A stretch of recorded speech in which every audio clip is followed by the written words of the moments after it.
Hello, ladies and gents, boys and girls, people of all ages, sexualities, and identities, and welcome back to another Doctor Who review. And we are finally back to some more Matt Smith. That's right, we're continuing on our Matt Smith run with Vincent and the Doctor.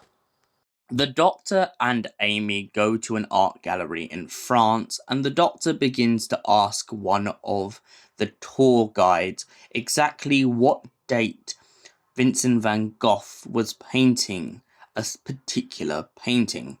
The Doctor and Amy manage to land a couple days earlier, just so that they can get a glimpse of their favourite artist. However, Vincent lives a very tortured life, and this makes what happens to him next even more painful for the audience. We follow Vincent as he mentions about a chapel that he's been meaning to paint. However, he finds himself being chased away from this project due to an invisible enemy that he can't see. The Doctor begins to rig up a device so he is able to see the creature, and as soon as he does, he explains to Vincent that Vincent isn't mad at all.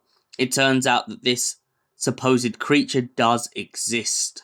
It's just invisible to the eye, and that's what makes it so incomprehensible to anyone else.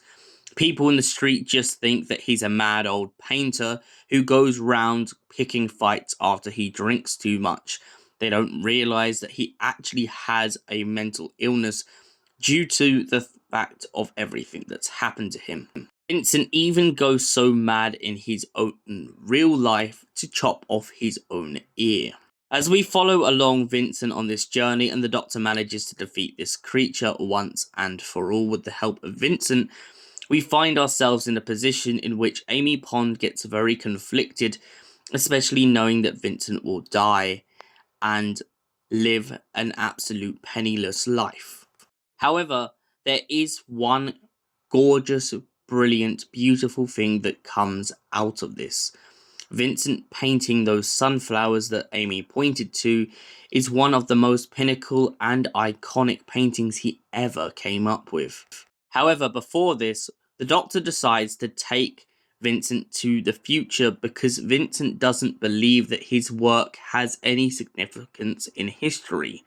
He believes that he's a bumbling old painter with no reason to live.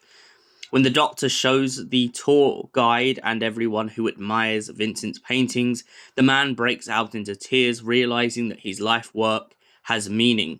Maybe not in his own age, but in the very far future, people will come to admire the painter who painted the beautiful sky and showed the beauty of the world.